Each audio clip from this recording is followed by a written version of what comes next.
But just a brief, the Burn Society of Kenya really started it as a group of plastic surgeons who came together to empathize with what is going on about burns. We realized that what's the burden of, um, of burns that was coming to us, because usually when burns comes, they say, where are the plastic surgeons to actually manage it? Where are the surgeons to manage this? Now, when we saw the burden was too high, we said, let's form a burn society of Kenya to try and involve other people to see if can we get these patients not to come to the hospital, to prevent them from to coming from the hospital, to try and prevent it at the source. That's where we formed. And initially we were just among ourselves and formed a small society.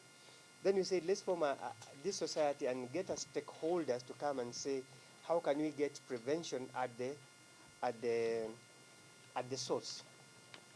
I really need to recognize two very important people who were the first people to hold our hands. That is Kenya Power Pension Fund and Kenya Power itself.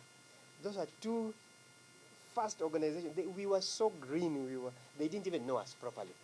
But actually they believed in that and they were the first people to hold our hands when we started the Burn Society of Kenya. Then came in other people, the Red Cross, then came in the Scouts.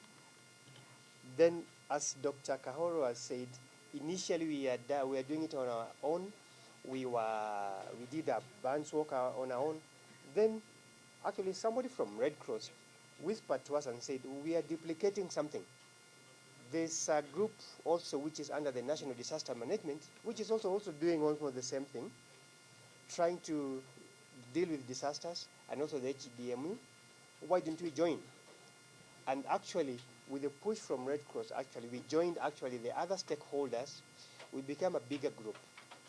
And by that, I'm happy to notice now that we have such a large group, all for something that is not for profit. When I look at the forum, when I look at the page for the forum, I see so many of us coming out, but not for profit, something for your own, in your own heart. Just to give you an example, between around 2019, our figures were around 121,000 burn patients coming in. But 2019, there were 248,982 burns patients who reported into a hospital. Then came to 2020, that is the year of the COVID, we went slightly down to 213,720. The slight drop, we do not attribute it to the less fires, but we attribute it to the fact that less hospitals were opened and less few people were coming for treatments within that time.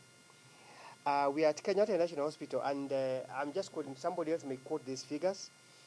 They reported within this time that they admitted 1,406 patients. Remember, somebody coming to a Kenyatta National Hospital is somebody who has been sent from a major hospital like Nakuru, Nyeri. That means a very severe burns coming in for the very specialized treatment. They had 1,406 admissions, and unfortunately they reported 107 deaths out of that. So these figures are actually frightening. Year after year, I would expect them to come down, but actually they are going up. That's why there's this push, even if it's once per year, to hold something kuhamasisha watu kuvijiji, to bring these people, everybody aware about the dangers of fire. I am very happy that now the group, the Fire Safety and Burns Awareness Forum, is a big group. Fire marshals, St. John's, all these other people who are involved. We are happy that now the group gets bigger, such that I have a friend somewhere. I see it in our group. There's a pole which is hanging badly. Can somebody help?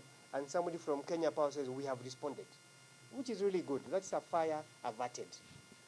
I see, I'm meeting Madam November for the first time today. I only see her in the group, but she's very active. I see her in Madari, in what. This is really, really, really appreciative. And I am happy to be part of you. I'm really happy to be part of you.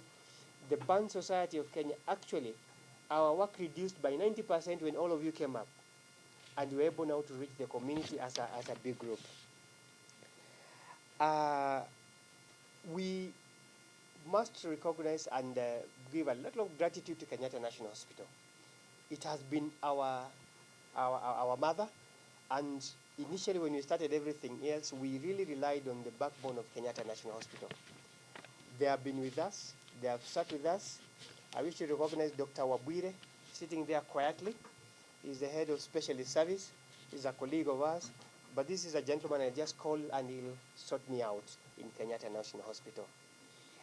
I didn't want to give a speech. I wanted to give a background of where we were coming from.